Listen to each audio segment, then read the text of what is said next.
Después de siglos de especulación y búsqueda, los científicos han descubierto por fin la tumba de la Virgen María en Jerusalén. Además, también han desenterrado lo que se cree que es el lugar de descanso final de una de las figuras más fundamentales de la historia, Jesucristo. Miles de millones de cristianos creen que Jesús fue crucificado fuera de los muros de Jerusalén en un lugar llamado Gólgota o Calvario, que significa el lugar de la calavera. Luego fue enterrado en una tumba cercana que pertenecía a José de Arimatea, un discípulo rico que pidió permiso a Pilato para tomar el cuerpo de Jesús. La tumba era una cueva tallada en la roca con una gran piedra rodada en la entrada. Al tercer día después de su muerte, algunas mujeres vinieron a la tumba para ungir el cuerpo de Jesús, pero encontraron la piedra movida y la tumba vacía. Un ángel les dijo que Jesús había resucitado de entre los muertos. En 1972, Pamino Bugatti, un fraile franciscano y arqueólogo, excavó el sitio y encontró evidencia de un antiguo cementerio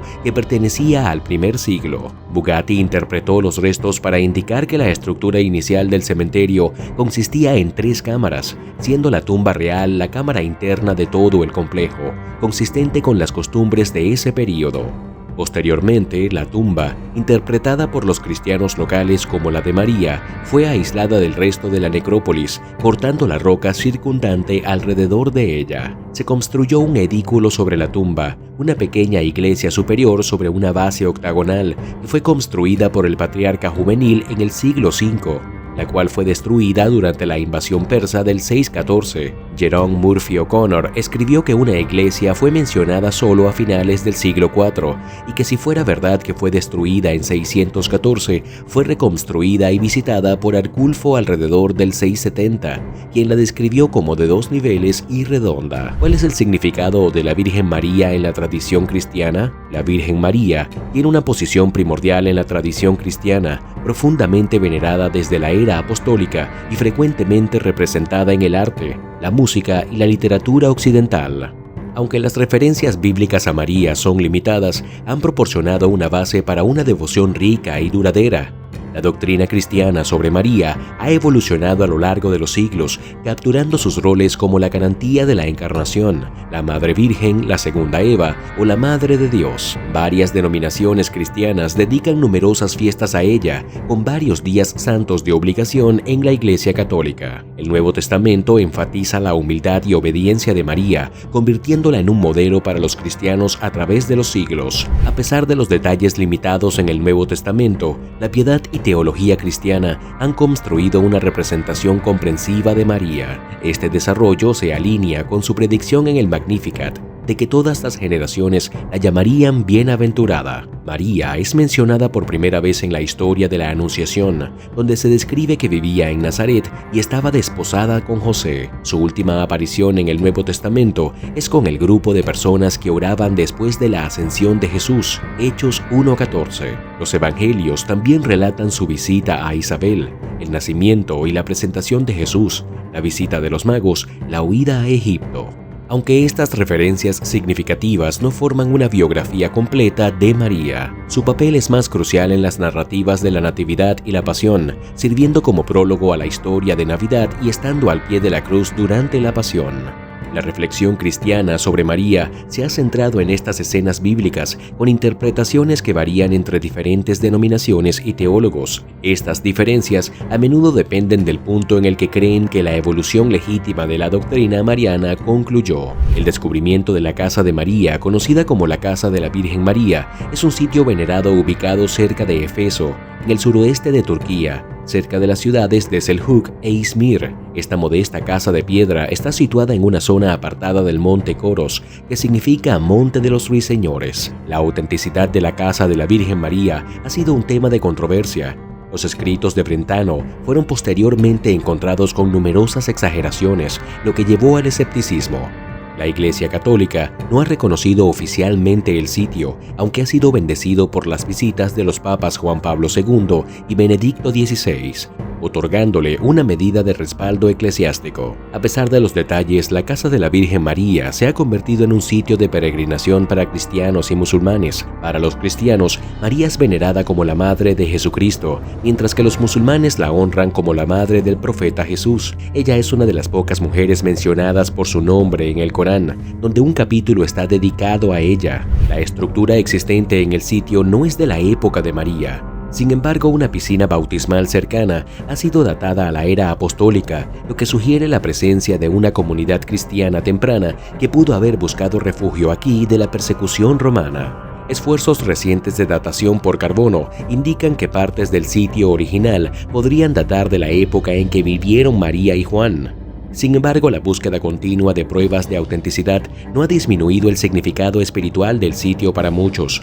Y como hemos dicho al principio, también encontraron la tumba de Jesús, ya que el antiguo sepulcro y el meticuloso escrutinio del sitio, tradicionalmente creído para albergar la tumba de Jesucristo, han revelado hallazgos preliminares que arrojan luz sobre la presencia duradera de elementos que datan del siglo IV después de Cristo. A pesar de soportar siglos de tumulto, incluidos daños, destrucciones y reconstrucciones en torno a la iglesia del Santo Sepulcro en la ciudad vieja de Jerusalén, segmentos de la tumba parecen haber resistido la prueba del tiempo. Anidado en el corazón del sitio más venerado del cristianismo se encuentra la tumba, una estructura simple pero profunda que consiste en un estante de piedra caliza meticulosamente esculpido en la pared de una cueva. Su significado resuena a través de las edades, atrayendo peregrinos de todo el mundo para rendir homenaje al venerado lugar de descanso final de Jesucristo. Sin embargo, los restos tangibles de este espacio sagrado han estado ocultos a la vista durante siglos, ocultos bajo un velo de revestimiento de mármol desde al menos 1555 y probablemente incluso antes. Esta capa de mármol ha envuelto el lecho funerario, ostensiblemente protegiéndolo de las manos ansiosas de los devotos peregrinos deseosos de asegurar recuerdos de su visita. El descubrimiento de este antiguo sepulcro comenzó en la noche del 26 de octubre, marcando un momento crucial en la búsqueda continua de desentrañar los misterios que rodean el sitio sagrado. Inicialmente, cuando el equipo de conservación de la Universidad Técnica Nacional de Atenas comenzó su examen, solo una capa de material de relleno saludó sus ojos indagadores al retirar el revestimiento de mármol. Sin embargo, la perseverancia y la dedicación alimentaron sus esfuerzos, culminando en una revelación notable. Después de un exhaustivo esfuerzo de 60 horas bajo capas de historia y escombros acumulados, emergió una losa de mármol prístina que lleva la inconfundible huella de una cruz, señalando una conexión profunda con el pasado. Esto es muy interesante. Esto es lo que encontramos debajo del yeso. 3 cruces. Son de nuestro periodo de la cruz, expresó Frederick Hiebert, arqueólogo residente de National Geographic. Para la noche del 28 de octubre, con las horas contadas antes del inevitable sellado de la tumba, el lecho funerario original de piedra caliza emergió de su antiguo velo, permaneciendo como un testamento silencioso al legado duradero de la fe. La magnitud de este descubrimiento resonó a través de la comunidad arqueológica, evocando un sentido de asombro y maravilla. Aunque se detuvo antes de llegar a conclusiones definitivas, las implicaciones de estos hallazgos son profundas, ofreciendo destellos tentadores de la continuidad de la ubicación de la tumba, un tema de ferviente debate entre académicos e historiadores durante generaciones. Además, la investigación arrojó revelaciones adicionales, confirmando la existencia de las paredes originales de la cueva de piedra caliza, ocultas dentro del edículo del siglo XIX, el santuario ornamentado que envuelve la tumba. La profesora Antonia Moropoulou, la eminente figura que encabeza los esfuerzos de conservación y restauración dentro del edículo, articuló la importancia de estos hallazgos con una reverencia palpable, remarcando: esta es la roca sagrada que ha sido reverenciada durante siglos, pero solo ahora puede ser vista realmente. La iglesia del Santo Sepulcro, ubicada en el barrio cristiano de la ciudad vieja de Jerusalén, es reverenciada como uno de los sitios más sagrados del cristianismo. Esta antigua iglesia, que data del siglo IV, se cree que abarca tanto el lugar de la crucifixión de Jesús, conocido como el Calvario o Gólgota, como su tumba vacía, donde los cristianos sostienen que Jesús fue enterrado y luego resucitó. En un esfuerzo de restauración significativo, el 26 de octubre de 2016, se retiró temporalmente el revestimiento de mármol que protegía la losa original de piedra caliza, donde se pensaba que Jesús había sido colocado por José de Arimatea. Este evento develó la losa original por primera vez desde 1555, ofreciendo una rara visión de una reliquia significativa de la historia cristiana. Otro sitio notable en Jerusalén es la tumba del jardín, una tumba excavada en la roca descubierta en 1867. Algunas comunidades protestantes creen que este es el verdadero lugar de entierro de Jesús. El arqueólogo israelí Gabriel Barkay ha fechado la tumba en los siglos 8 y 7 a.C. En 1980 se descubrió la tumba de Talpiot en el barrio oriental de Talpiot, ubicado a unos 5 kilómetros al sur de la ciudad vieja de Jerusalén. Esta tumba excavada en la roca contenía 10 osarios, 6 de los cuales tenían inscripciones. Una de estas inscripciones, interpretada como Yeshua Bar Yosef, traducida como Jesús, hijo de José, ha provocado un considerable debate. La mayoría de los académicos están de acuerdo en que la tumba probablemente data del período del Segundo Templo, pero la controversia sobre su conexión con Jesús de Nazaret continúa. El santuario de Rosabal, ubicado en el barrio de Kanyar en Srinagar, Cachemira, es otro sitio de intriga. El sitio ganó mayor atención en 1899, cuando Mirza Ghulam Ahmad, fundador del movimiento Ahmadiyya, afirmó que era la tumba de Jesús. Esta afirmación sigue siendo un punto de controversia, especialmente entre los cuidadores sunitas locales, quienes consideran la noción contraria a las creencias islámicas. En Japón, el pueblo de Shingo alberga lo que se dice ser el último lugar de descanso de Jesús, referido como la tumba de Jesús, Kirisuto no Haka. Según la familia Shawashi local, Jesús no murió en la cruz en el Gólgota. En su lugar, su hermano Izukiri tomó su lugar mientras Jesús huía a través de Siberia hasta la provincia de Mutsu, en el norte de Japón. Se dice que Jesús adoptó el nombre de Torai Dainiku. Se convirtió en un agricultor de arroz, se casó con una mujer llamada Muko y tuvo 3 hijas. Supuestamente vivió allí hasta la edad de 106 años, después de lo cual sus huesos fueron recogidos y enterrados en un montículo en Shingo, ahora marcado como la tumba de Jesucristo. ¿Y cuál es la historia y el significado de la Iglesia del Santo Sepulcro? De acuerdo con las costumbres judías, el entierro dentro de los límites de una ciudad estaba estrictamente prohibido. Esta tradición se mantuvo incluso durante la época de Jesús, como se menciona en los Evangelios, donde se dice que Jesús fue enterrado fuera de la ciudad de Jerusalén, cerca del Gólgota, comúnmente referido como el lugar de las calaveras. Este detalle específico sobre la ubicación del entierro de Jesús tiene un profundo significado tanto religioso como histórico.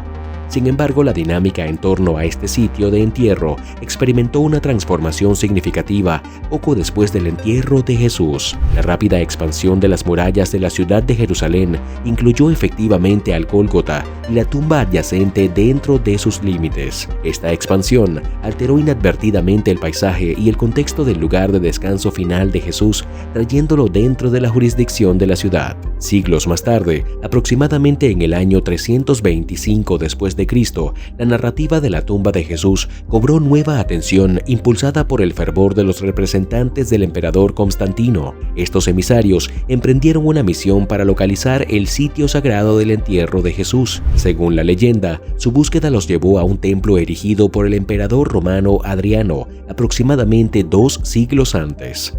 El templo de Adriano, como testamento del dominio imperial romano, estaba estratégicamente posicionado sobre la tumba, con el objetivo de subyugar la creciente influencia del cristianismo. Los relatos históricos, notablemente documentados por Eusebio, obispo de Cesarea, arrojan luz sobre los eventos que se desarrollaron al descubrir el templo de Adriano. A medida que se desmantelaban los cimientos del templo, se reveló la verdad oculta bajo la imponente estructura. Una tumba excavada en la roca que se creía ser el mismo sepulcro donde Jesús fue enterrado. La parte superior de la cueva fue meticulosamente removida para exponer su sagrado interior, marcando el inicio de una transformación monumental en reverencia a este lugar sagrado. Se erigió una gran iglesia que envolvió la tumba dentro de sus sagrados recintos. Esta iglesia, posteriormente conocida como la Iglesia del Santo Sepulcro, se convirtió en un faro de peregrinación y devoción cristiana. Sin embargo, el paso del tiempo no siempre fue amable con este venerado edificio. En el año 1009, la Iglesia del Santo Sepulcro sucumbió a la destrucción a manos del Califato Fatimí. No obstante, resiliente en espíritu, la iglesia resurgió de sus cenizas, sometiéndose a una meticulosa reconstrucción a mediados del siglo IX. En las profundidades de la exploración arqueológica, la iglesia del Santo Sepulcro se erige como un testimonio de la búsqueda duradera de la verdad histórica. Los esfuerzos de investigadores y arqueólogos durante el siglo X desenterraron pruebas convincentes dentro de sus sagrados confines, restos que se cree que son del templo de Adriano y de la iglesia original encargada por Constantino, proporcionando vínculos tangibles con el pasado histórico del sitio. Además, estas excavaciones revelaron una intrincada red de antiguas canteras de piedra caliza y una multitud de tumbas excavadas en la roca, sirviendo como recordatorios conmovedores del rico tapiz histórico del área. Profundamente, estas tumbas adicionales de la misma época ofrecen pruebas arqueológicas convincentes que afirman que la vecindad efectivamente sirvió como un cementerio judío fuera de los muros de Jerusalén durante la vida de Jesús. A la luz de estos descubrimientos, académicos e historiadores han luchado con la pregunta de la autenticidad de la iglesia del Santo Sepulcro como el lugar de descanso final de Jesús. Si bien la certeza absoluta puede seguir siendo esquiva, eruditos como Dan Bahat, ex arqueólogo de la ciudad de Jerusalén, afirman que ningún otro sitio rivaliza con el significativo peso histórico atribuido al Santo Sepulcro. Y hablemos ahora sobre la hipótesis del cuerpo robado. La hipótesis del cuerpo robado, una teoría que se remonta a los primeros días del cristianismo, sugiere que el cuerpo de Jesucristo no resucitó, sino que fue tomado de su lugar de entierro. Según esta hipótesis, la tumba vacía no fue el resultado de la resurrección de Jesús, sino más bien de la remoción de su cuerpo por parte de sus discípulos u otras personas desconocidas. Este concepto, arraigado en el Evangelio de Mateo, ha suscitado debates a lo largo de los siglos en torno a la autenticidad de los relatos evangélicos sobre el descubrimiento de la tumba vacía. En el Evangelio de Mateo, la hipótesis del cuerpo robado se presenta solo para ser refutada, atribuyendo la afirmación del robo al sumo sacerdote de Israel. La narrativa sugiere varios motivos para que los discípulos robaran el cuerpo, que van desde querer enterrar a Jesús ellos mismos hasta fabricar una resurrección para restaurar la reputación de Jesús. Escritos cristianos tempranos como el Toledo Jesu y debates entre cristianos y judíos en el siglo II elaboran aún más esta teoría, añadiendo capas a la discusión. Los críticos de la hipótesis del cuerpo robado argumentan en contra de la probabilidad de que los discípulos perpetraran tal fraude, citando su posterior martirio como evidencia de su sinceridad al predicar. Acerca de la resurrección de Jesús, sin embargo, otros como E.P. Sanders propusieron que las inconsistencias en los relatos tempranos hacen improbable un fraude deliberado, sugiriendo en su lugar una creencia genuina entre los discípulos. La hipótesis también considera la posibilidad de robo de tumbas en la Judea del primer siglo, un problema conocido durante esa época, mientras algunos argumentan en contra de esta teoría, señalando la improbabilidad de tomar un cuerpo con fines necrománticos. Otros destacan la evidencia histórica de tales prácticas y la prevalencia de robos de tumbas en la región.